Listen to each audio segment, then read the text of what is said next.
Hello everyone, I hope आप सब अच्छे होंगे। तो आज हम पढ़ेंगे sexual reproduction in flowering plant class 12, जहाँ पे आज हम पढ़ेंगे माइक्रोस्पोरोजेनेसिस। तो चलो करते हैं स्टार्ट। पढ़ेंगे क्लास 12 का sexual reproduction in flowering plant chapter first. तो ये हमारे पास स्ट्रक्चर ऑफ फ्लावर में हम देखते हैं ये हमारे पास स्टिग्मा है, स्टाइल है, ओवरी है, और ये पार्ट किसका होता है? गाइनोशियम। अब गाइनोशियम क्या होता है? हमारे पास फीमेल पार्ट होता है, इसको हम पार्ट ऑफ पिस्टल भी कहते हैं। ठीक है जी।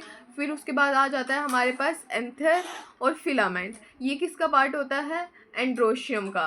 एंड्रोशियम का पार्ट होता है। एंड्रोशियम अब क्या होता है हमारे पास? वो हमारे पास मेल पार्ट होता है, और आज हम मेल पार्ट के बारे में ही पढ़ेंगे। अब ये क्या है हमारे पास? स्टेमन। ये आ गया एंथर और फिलामेंट। अब ये एंथर को अगर हम डिहाइसेंस करेंगे तो इसके पास क्या आती हैं? दो लोब्स आती हैं।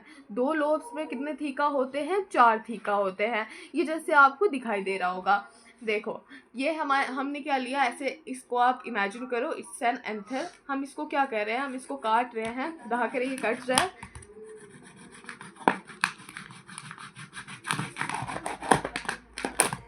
ये देखो, ये जैसे हम काट रहे हैं तो ये क्या हो रहा है, और इसको काट देते हैं थोड़ा सा। ये हमने क्या की, ये इसको काटा, इसको आप एंथर इमेजिन करो, और इसके ये क्या होंगे? ये क्या होगी? इसकी लोब होगी। ये लोब फर्स्ट होगी और ये लोब क्या होगी? 2 होगी।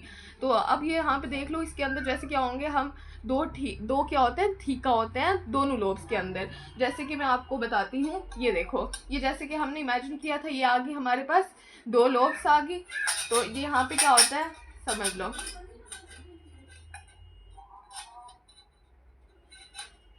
ये हमारे पास क्या हो गए? 2 लोब्स के अंदर कितने आ गए? 4 थीका आ गए। ये थीका हो गया, ये थीका हो गया, और ये थीका हो गया। ठीक है जी। ये छोटा सा एक एक्सपेरिमेंट था, आई होप आपको अच्छा लगा होगा। अब ये क्या आ गया हमारे पास? एक थीका के अंदर भी हम क्या बोलेंगे? उसको भी हम माइक्रोस्पोरेजियम बोलेंगे, इसको भी बोलेंगे, इसको भी और इसको भी। ठीक है। ये मैंने आपको एक छोटा सा क्या बना दिया, फ्लो चार्ट बता दिया। अब माइक्रोस्पोरोजियम के अंदर क्या होती है? 4 लेयर्स होती है। एक आती है हमारे पास एपिडर्मिस, और एक होती है हमारे पास इंडोथीशियम, और एक होती है मिडल लेयर, और एक क्या होती है हमारे पास? टेपिटियम होती है। और ये जो 3 लेयर्स होती हैं, ये क्या करती हैं? प्रोटेक्शन करती हैं। फ्लावर की क्या करती हैं? प्रोटेक्शन करती हैं। जैसे कि डर्मिस का मतलब आपको पता है, हम जा रहे हैं भाई किसी स्किन वाले डॉक्टर को बताने, उसका क्या हम होता है? डर्मेटोलॉजिस्ट। मतलब ये क्या होगी? बाहर वाली, हमारी सबसे ऊपर वाली जो पार्ट है वो कौन सी है? स्किन होगी। तो स्किन क्या होगी? एपिडर्मिस। फिर उसके बाद क्या आ गया? इंडोथीशियम, फिर मिडल लेयर, और फिर टेपिटियम। टेपिटियम क्या करती है? नॉरिशमेंट प्रोवाइड करती है फ्लावर को। ठीक है जी। आई होप इतना आपको क्लियर होगा। तो फिर अब आ जाते हैं हम आगे। ये अब हमने ये आपको बता दिया। ये वैसे मैंने आपको डिहाइसेंस करके बताया था, अब मैं आपको इसको पूरे पार्ट बताऊंगी। जैसे कि हमने ये डायग्राम में क्या, ऐसे मैंने आपको छोटा सा बताया था, और ये थीके के बारे में बता दिया। और ये जो इसको बीच वाली लेयर जा रही होती है, इसको हम क्या बोलते हैं? ये जो इसका ये गोल पार्ट है, इसको हम क्या कहते हैं? कनेक्टिव। ठीक है। तो अब देखते हैं। अब जैसे कि मैंने आपको ये सब बताया था, इसके बारे में 4 लेयर्स बता दी थी। अब मैं आपको यहाँ पे भी बता देती हूँ। जैसे कि ये क्या होगी हमारे पास? एपिडर्मिस, इंडोथीशियम, मिडल लेयर, और ये जो बीच वाली होती है इसको हम क्या बोलेंगे? टेपिटियम। टेपिटियम क्या करती है? नोरिश प्रोवाइड करती है। मतलब अगर टेपिटियम होगी फ्लावर में, क्या होगा? वो नोरिश कैसे होगा? फ्लावर को भी तो नोरिशमेंट की ज़रूरत है। ठीक है। तो फिर यह आपको मैंने थीका वगैरह के बारे में बता दिया। ये क्या करती है? इसमें क्या होता है? डेंस साइटोप्लाज्म होता है, और जो हमारे पास क्या होते हैं? स्पोरोजीनियस सेल्स होते हैं, वो क्या होते हैं? होमोजीनियस होते हैं, एक जैसे होते हैं। ठीक है जी। आई होप इतना आपको क्लियर होगा। तो अब हम आगे जाते हैं। ये आ गया हमारे पास माइक्रोस्पोरोजियम,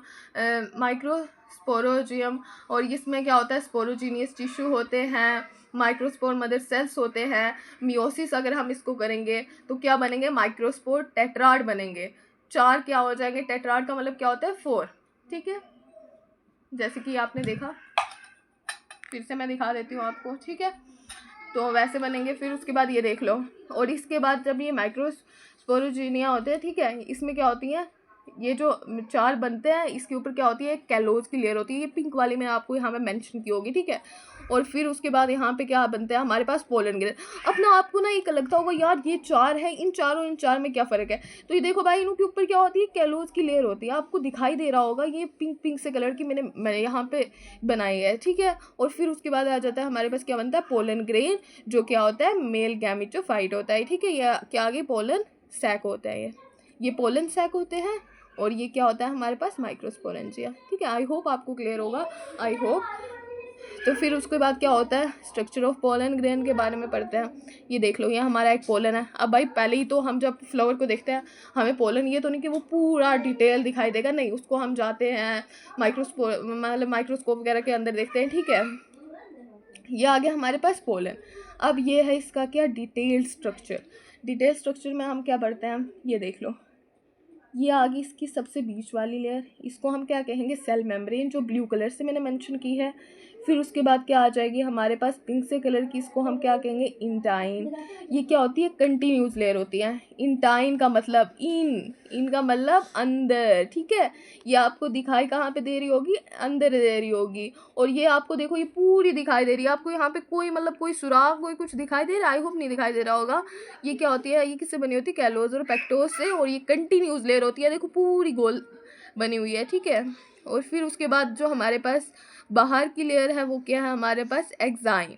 अब एक्साइन क्या करती है, formed of sporopollenin, one of the most resistant matter on earth. एक बहुत ही ज़्यादा रेजिस्टेंट, मतलब बहुत ज़्यादा, भाई कुछ भी आ जाए, आंधी आ जाए, तूफान आ जाए, भाई ये ख़त्म नहीं होने वाला है, ठीक है। और ये इसमें ये कंटिन्यूस नहीं है, जैसे कि ये देखो, ये पूरी गोल थी और आपको यहाँ पे एक लाल सा दिखाई दे रहा होगा, ये क्या जंप हो रहा है, यहाँ पे इसको हम क्या बोलेंगे, पोलन ट्यूब, जहाँ से क्या होता है, पोलन ट्यूब जर्मिनेट बाहर आते हैं कहाँ से, जंप और से। इसलिए ये क्या होती है, कंटिन्यूस लेयर नहीं होती है, जैसे कि जो हमारी इंटाइन थी वो क्या थी, कंटिन्यूस लेयर थी, ठीक है। इंटाइन और एक्साइन के बीच में आपको डिफरेंस समझ आ गया होगा, आई होप। तो अब हम आते हैं आगे ये देख लो, ये जैसे कि हमने एक ले लिया पोलन ट्यूब, ठीक है। इसमें क्या आती है, इसकी क्या होती है, एसिमेट्रिकल क्या होते हैं, स्पिंडल्स होते हैं। यहाँ पे देख लो, ये देख लो, ये जनरेटिव सेल्स है हमारे पास, ठीक है। ये पूरा क्या है, गोला, इसमें क्या आता है, एक हमारे पास जनरेटिव सेल्स होते हैं, जो ये क्या होता है, जो छोटे आपको दिखाई दे रहे हैं, ठीक है। इसमें क्या होता है हमारे पास, डेंस साइटोप्लाज्म होता है, स्पिंडल शेप्ड होते हैं, फ्लोट करते हैं कहाँ पे, प्रोटोप्लाज्म के अंदर, आप देख सकते होंगे, ठीक है। और फिर उसके बाद क्या आ जाता है हमारे पास, वेजिटेटिव। अब आपको तो यार यहाँ से एक डायग्राम ही आप अपने दिमाग में इमेजिन करोगे ना, तो आपको समझ आ जाएगा, जनरेटिव छोटा लग रहा है, वेजिटेटिव बिगड़ लग रहा है, इतना तो डिफरेंस बंदा देख के भी समझ सकता है, ठीक है। और ये क्या करता है, स्टोर न्यूट्रिशन करता है। इसके पास भी क्या होता है, डेंस साइटोप्लाज्म होता है। ये हमारे पास 2 सेल स्टेज आ गई, ठीक है, 2 सेल स्टेज आ गई एंजियोस्पर्म की, ठीक है। फिर उसके बाद क्या होता है, वेजिटेटिव सेल्स में 3 सेल स्टेज आ जाती है। 3 सेल स्टेज में आप देख सकते हो, जनरेटिव क्या हो गए, 2 हो गए, और वेजिटेटिव आ गया, ठीक है। ये हमारे पास क्या होती है, हमारे पास 3 सेल स्टेज आ जाती है। अब ना काफ़ी बार ना एनसीईआरटी की लाइन पे और काफ़ी बार क्वेश्चन भी आया गया कि भाई 60 का ये क्या होता है हमारे पास, 60%, ठीक है, 2 सेल स्टेज, और ये 40% होती है, ठीक है। अब ये क्या होता है हमारे पास, इसका भी आ जाता है 120 और इसका भी आ जाता है 120। अब ये कैसे आता है, कोई बताएगा मुझे, ये किस वजह से आता है, 60 इंटू यहाँ पर कितनी लेना है, 1 आ गई और 2 आ गई, 2 सेल स्टेज है ना ये, तो 60 इंटू 2 करेंगे तो क्या आ जाएगा हमारे पास, 120। और 40 इंटू 3 करेंगे, 1 2 3, इसको हम 3 से मल्टीप्लाई करेंगे, 40 इंटू 3, क्योंकि ये 3 सेट स्टेज है, 2 सेट स्टेज है, इसको हम 2 से मल्टीप्लाई करेंगे, इसको हम 3 से मल्टीप्लाई करेंगे, तो ये कितना आ जाएगा, 120। तो ये यहाँ पे मैंने मेंशन भी कर रखा है, आई होप आप नोट्स में पढ़ेंगे एक बार। तो अब हम पढ़ेंगे पोलन एलर्जी के बारे में और इसकी वायबिलिटी के बारे में। Many humans are sensitive to pollen and exposure to pollen can cause allergy in their body. काफ़ी बार क्या होता है ना, कुछ ऐसे सीज़न आते हैं जिसमें बहुत से बंदे एलर्जिक हो जाते हैं, जिनको बहुत ज़्यादा स्नीजिंग हो रही होती है, वो किसकी वजह से होती है, वो इन वो क्या होता है, पोलन एलर्जिक होते हैं, ठीक है। अब यहाँ पे कुछ पोलन एलर्जी के बारे में बताया गया है, वो सेंसिटिव ह्यूमन बींग्स में होती हैं, ठीक है। अब कुछ कॉमन एलर्जी के बारे में, pollen grains of same species, जो सेम स्पीशीज के होते हैं वो एलर्जी एंड ब्रैंकियल एफिक्शन करते हैं, ठीक है। ब्रैंकियल में मतलब क्या हो जाती है भाई, किसी को क्या हो जाती है, बहुत ज़्यादा स्नीजिंग हो रही है, उनको मतलब ब्रैंकियल की क्या हो जाती है, प्रॉब्लम हो जाती है, ठीक है। बहुत ज़्यादा स्नीज कर रहे होते हैं, हमने अपने आसपास कहीं से देखा होगा, वो भी बोलते हैं यार आई एम सेंसिटिव, मतलब उनको वो ऐसे बोलते हुए हमने काफ़ी से लोगों को अपने आसपास देखा होगा। तो दूसरी पोलन एलर्जी में क्या आ जाती है, एक होता है परथीनियम और कैरेट, और तीसरा में क्या आ जाता है, पोलन ग्रेन में क्या होती है, न्यूट्रिशन, जहाँ पे क्या होती है, food supplement, tablets and syrup लेते हैं, और इसकी वजह से क्या ये न्यूट्रिएंट्स होते हैं, बहुत से एथलीट्स वगैरह ये खाते भी हैं ताकि उनको क्या हो सके, एलर्जी आ सके, ठीक है। ये 198 डिग्री क्या होता है, लिक्विड नाइट्रोजन में रहता है। और फिर उसके बाद पोलन ग्रेन्स की वायबिलिटी क्या होती है, 30 मिनट्स की होती है, जहाँ पे आ जाता है हमारे पास राइस और वीट। ये वैसे इंपॉर्टेंट है, काफ़ी बार पूछा भी गया होगा हर एक कॉम्पिटिटिव एग्जाम्स में। तो पोलन ग्रेन वायबिलिटी में क्या आती है, रोजानेसी, लेगुमिनेसी और सोलानेसी। इसको आप ऐसे भी याद रखिए, RLS, ठीक है, ये शॉर्ट फॉर्म है। इसको अगर हम RLS ज़्यादा भी याद रखेंगे तो हमें फटाफट से 3 कोई भी एग्जाम्पल दी गई होंगी और हमें दिमाग में क्या हो जाएगा, फटाफट से वो क्लिक कर जाएगा। अब पोलन ग्रेन्स के बारे में मैंने वैसे आपको बता दिया, फिर भी मैं एक बार आपको फ्लो डायग्राम से बता देती हूँ। यह हमारे पास ये क्या आ गई, लेयर्स में क्या होती है, आउटर और इनर। मैंने आपको बताया आउटर क्या होती है, एक्साइन होती है। फटाफट से अपनी आइज़ को क्लोज कीजिए और फटाफट से एक बार क्विक रीजन ले लीजिए। इनर में क्या आ जाती है, इंटाइन। अब यहाँ पे स्पोरोपोलिनिन हमने देखा था रेजिस्टेंट होता है। जंप और में क्या होता है, वे स्पोरोपोलिनिन एब्सेंट। जंप पर हमने वो गोल सी पड़ी थी, याद होगी है ना, वहाँ पे स्पोरोपोलिनिन में क्या होती है, स्पोरोपोलिनिन में होती है, और इंटायर में क्या होती है, एब्सेंट होती है। और इंटायर में क्या होता है, cellulose and pectin. Thin and क्या होती है, कंटिन्यूस लेयर होती है, थोड़ी थिन होती है, और क्या होती है हमारे पास, कंटिन्यूस होती है। स्पोरोपोलिनिन ये है, रेजिस्टेंट है, और ये भाई खत्म नहीं होने वाली है, बस ये है भाई, स्पोरोपोलिनिन कभी खत्म नहीं हो सकती है बस।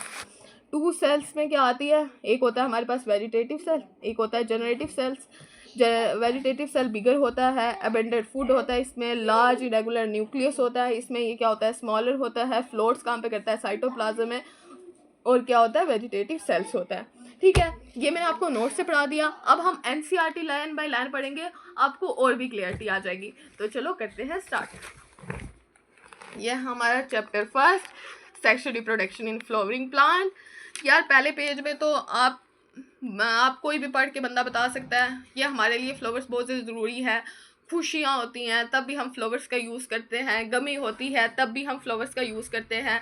ये आपने देख लिया होगा, किसी हैप्पीनेस के लिए, हर एक चीज़ के लिए हम क्या करते हैं, फ्लावर्स का यूज़ करते हैं। यहाँ पे मतलब एक फ्लावर्स के बारे में बताया हुआ है, एक ह्यूमन और मतलब ह्यूमन्स और फ्लावर्स के बीच में कैसा इंटरेक्शन होता है। ये वाली लाइन्स तो आप खुद भी पढ़ सकते हैं, आई होप ये इन लाइन्स में कुछ ऐसा है नहीं है। तो अब हम ये क्या करते हैं, यहाँ से स्टार्ट करते हैं pre fertilization structure and events से। Much before the actual flower is seen and plant, the decision that plant is going to be flower has taken place. Several hormonal and structural changes are initiated which lead to differentiation and further development of the floral primordium. Inflorescence and are formed which bear the floral buds and then the flowers. In the flower, the male and female reproductive structure, the androecium, the gynoecium differentiate and development. अब इसकी मैं line को आपको यहाँ पे बताती हूँ, ठीक है। ये देख लो, ये एक फ्लावर है, ये मतलब एक ये फिलामेंट है हमारे पास, ये आ गया एंथर, ये शूट एपिकल में आता, ठीक है। और ये यहाँ पे क्या होता है, जब इसको हम आगे देखेंगे,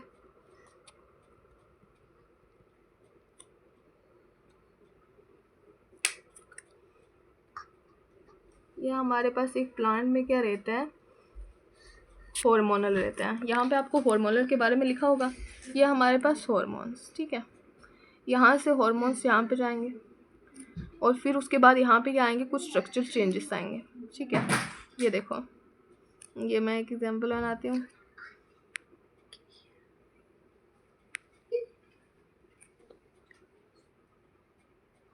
ठीक है। यहाँ से हार्मोन जाएंगे, यहाँ से हार्मोन्स जब ऊपर जाएंगे तो ये हमारे पास क्या आ जाएगा, फ्लोरल मेरिस्टम भी बोलेंगे इसको, या फिर हम फ्लोरल प्राइमोर्डियम भी बोलेंगे। जब यहाँ से ये क्या जाएगा, ऊपर जाएगा, और फिर हमारे पास क्या हो जाएगा, फ्लावर तैयार हो जाएगा। एक प्यारा सा, जब पूरे हॉर्मोन्स वगैरह आ जाएंगे फ्लावर्स में, एक प्यारा सा नन्हा सा हमारा क्या हो जाएगा, फ्लावर तैयार हो जाएगा।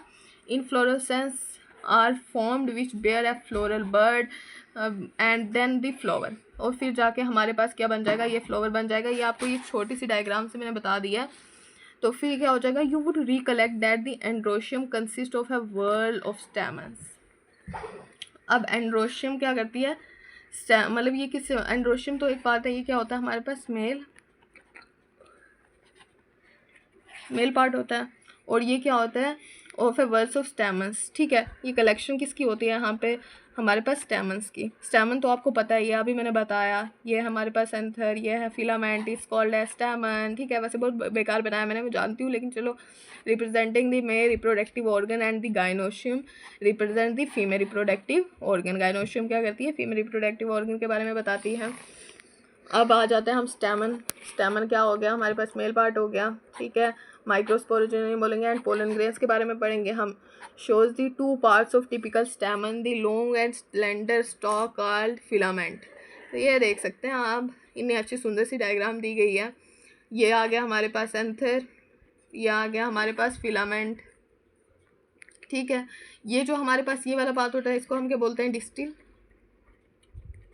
और ये जो नीचे होता है, जो थैलेमस के साथ अटैच होता है, इसको हम बोलते हैं प्रॉक्सिमल। ठीक है, प्रॉक्सिमल कहाँ होगा हमारे पास, थैलेमस के साथ अटैच होगा, और डिस्टल कहाँ होगा हमारे पास, एंथर के साथ अटैच टू दी एंथर।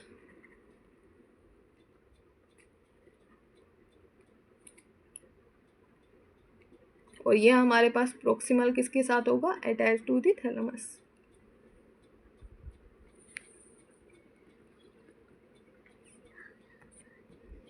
ठीक है, the proximal end of filament is attached to the thalamus petal of the flower. The number of length of stamens are variable in flowers. जैसे कि ना ये एग्जाम्पल है मस्टर्ड की। ठीक है, मैं आपको यहाँ पे बता देती हूँ, आप ध्यान से देखिएगा। वैसे एनसीईआरटी मैंने ख़राब कर ही चुकी है, 2-3 मैं ऐसी और भी ख़राब कर चुकी हूँ। तो मस्टर्ड की एग्जाम्पल है। यहाँ पे क्या होता है, ये देखो, ये हमारे पास है थैलेमस। ठीक है, ये दो क्या होते हैं, इधर से होता है स्टैमन, और ये किधर से, और बीच में क्या होती है, अलग होती है। और इनका क्या होता है, साइज, और क्या होता है, ये कुछ बाहर वाली तरफ होती है और कुछ अंदर वाली तरफ होती हैं। इन्होंने क्या बताया, the number of length of stamen are variable. Variable का मतलब क्या होता है, चेंज होते हैं। ठीक है, जैसे कि मैंने मस्टर्ड की आपको एग्जाम्पल लेके बताई है। फ्लावर्स ऑफ डिफरेंट स्पीशीज में भी होते हैं, और काफ़ी बार मस्टर्ड में अपने एक ही स्पीशीज में भी होते हैं। If you were collect two stamen each 10 flower each from different species and arrange them on a slide you would be able to appreciate the large variation. अगर आप कोई 10 एक फ्लावर्स लोगे, उनको आप क्या करोगे, देखोगे, अरेंज करोगे, तो आपको ना एक बहुत बड़ा वेरिएशन दिखाई देगा साइज़ में। ठीक है, जैसे कि मस्टर्ड की एग्जांपल दी, ऐसे आप बहुत सी एग्जांपल्स को रिकलेक्ट करोगे ना, आप बोलोगे आए भाई, मतलब बहुत सी वेरिएशंस है, एक जैसे नहीं होते हैं। ठीक है, carefully observation of each स्टेमन under A dissecting microscope, इसको हम डाइसेक्ट करेंगे, and making NEET diagram would be evaluate the range in shape and attachment of anther is different flower. A typical angiosperm anther is bilobed. Anther क्या होता है हमारे पास, bilobed होता है। ये देख सकते हैं आप, एक हो गया, दो हो गया, ये तो आपको बाइलोब्ड दिखाई देगा। ठीक है, बाई का मतलब क्या होता है, दो लोब होती हैं इसके पास। ठीक है, ये मैंने आपको नोट्स में भी पढ़ाया है। With each lobe having two theca, ये भी बताया मैंने आपको। They are dithecous lengthwise separating the theca. Let us understand the various types of tissue and their organization of transverse section of an anther. The bilobed nature of an anther is very distinct in the transverse section of the anther. The anther is four-sided tetragonal structure consisting of 4 microsporangia located at the corner of 2 in each lobe. ठीक है, ये मैंने आपको बता दिया। दो क्या होती हैं, ये हमारे पास 2 लोब्स होगी, और इसके अंदर क्या होता है हमारे पास 4 थीकाज होते हैं। बस इसी के बारे में बताया गया। ये इसको ट्रांसवर्स सेक्शन किया। लाइन ऑफ डाइहिसेंस होता है, जहाँ से एंथर क्या होता है, डाइहिसेंस का मतलब होता है टूटना। टूट के यहाँ से हमारे पास पोलन क्या निकलेंगे, बाहर निकलेंगे। ठीक है, और ये consist of 4 microsporangia located at the corner of 2 each lobe. Microsporangia develop further and become pollen sac they extend longitudinal. ये देख रहे हैं आपको, ये लॉन्गिट्यूडनल दिख रही होगी, ठीक है। इसको बोलेंगे length of an anther are packed with pollen grains.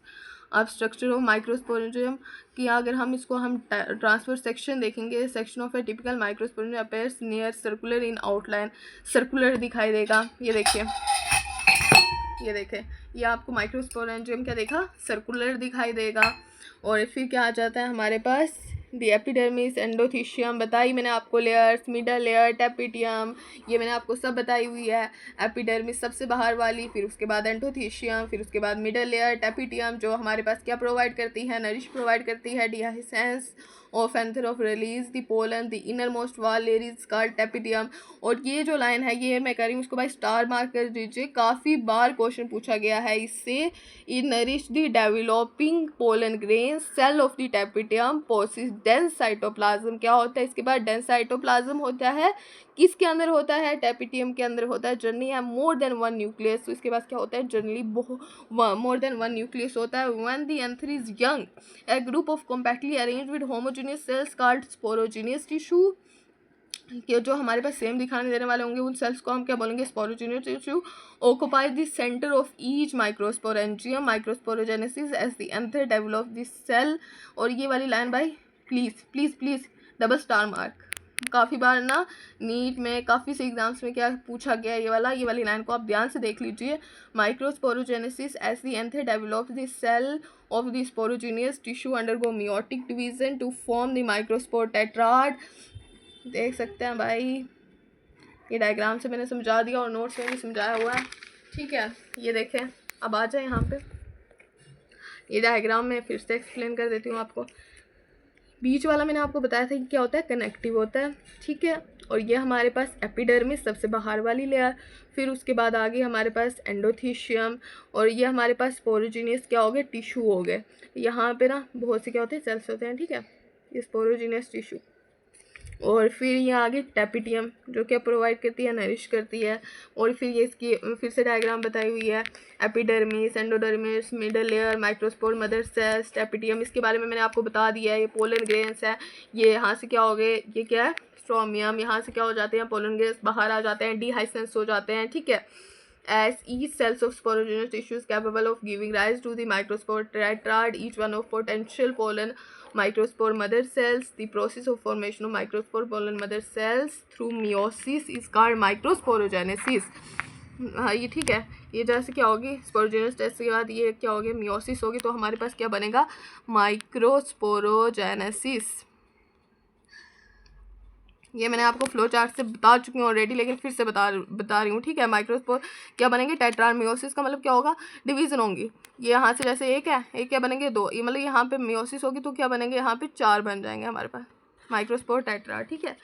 As the anther mature dehydrate the microspore dissociate from each other, they develop into pollen grains are formed at the released with the dehiscence of anther। pollen grain, the pollen grain represent the male gametophyte। if you touch the open anther hibiscus, मैं आपको ये वाला diagram shorts videos में डालूंगी, इसका पूरा experiment करके, तो ये आपको मैं वहाँ पे समझा दूंगी, ठीक है। और any other flower you would find deposition yellowish powdery pollen grains होते हैं। Your finger sprinkle this grains draw water on a glass side observe अंदर।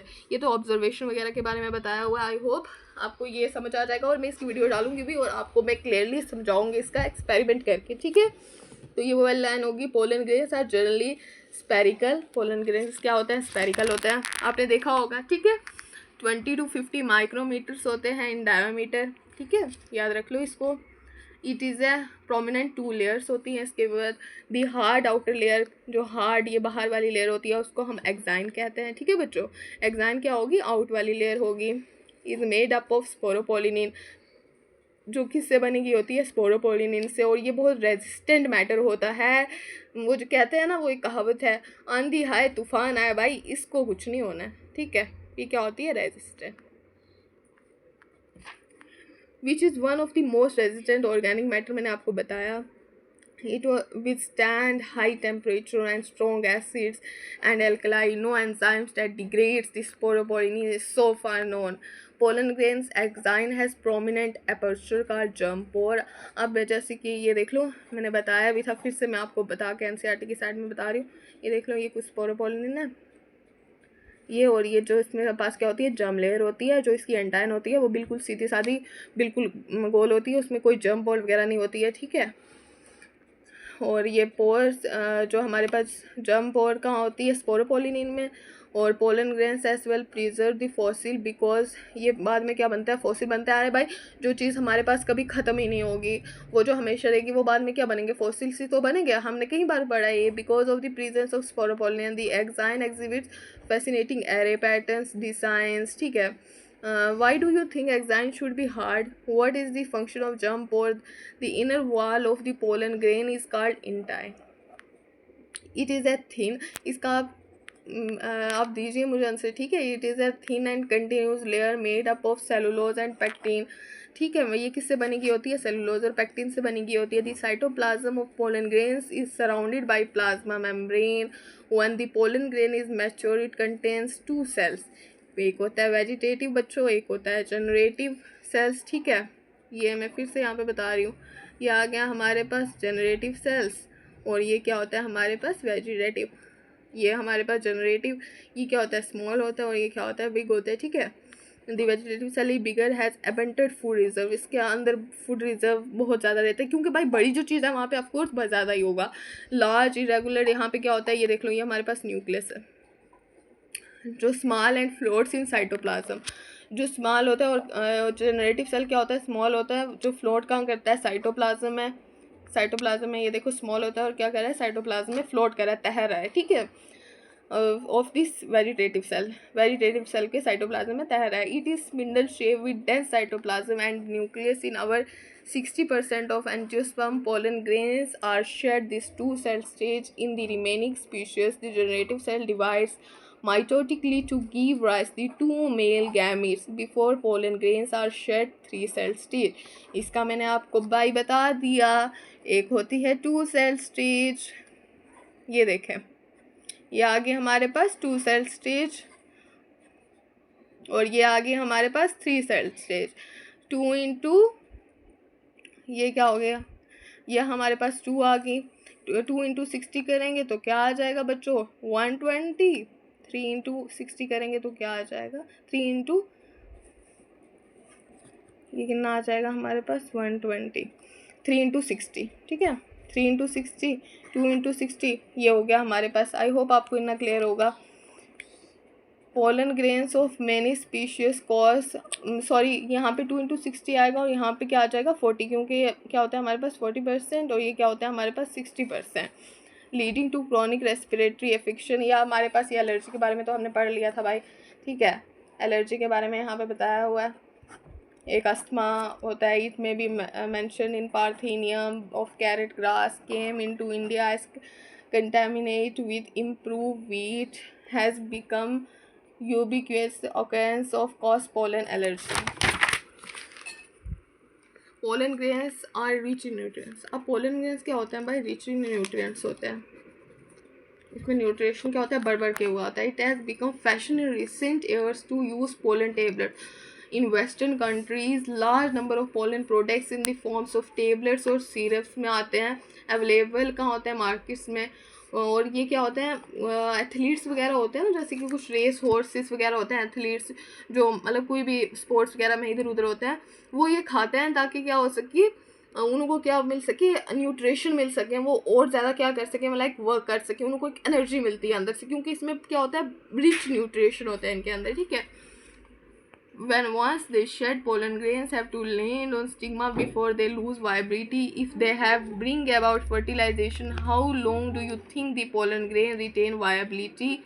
The period of which pollen grain remain viable, highly variable to some extent, depends on the prevailing temperature and humidity. In some cereals such as rice and wheat, pollen grains इसकी क्या होती है, loose viability होती है, with in 30 minutes के अंदर क्या हो जाती है, ख़त्म हो जाती है, they release. And in some members of, ये क्या होती है भाई, ये देख ले, ये एक बार ना इसको स्टार मार्क लगा ले, इसको ना इम्पोर्टेंट कहते हैं हमारी ज़बान में। इसको मैंने आपको एग्जांपल से अपने नोट्स में बताया भी था, ठीक है। दे मेंटेन वायबिलिटी फॉर मंथ्स। ये कौन से रोज, जब कोई आपसे क्वेश्चन पूछेगा कि बहुत से मंथ्स तक कौन सी रह सकती है, वो क्या आती है हमारे पास, RLS। ठीक है। You may have hair to strong immense sperm of many animals including humans. Artificial insemination, it is possible store pollen grains of a large number of species for years in liquid nitrogen -196 में रख सकते हैं इनको। such stored pollen can be used in pollen banks। इनको हम pollen banks एक जैसे होता है ना हमारे पास ब्लड बैंक्स होते हैं, ब्लड्स को स्टोर करके रखते हैं, वैसे ना यहाँ पे भी पोलन बैंक्स में क्या किया जाता है, इनको स्टोर करके रखा जाता है -196 में, similar to seed banks in crops breeding programmes. तो ये हो गया हमारे पास माइक्रोस्पोरोजेनेसिस खत्म।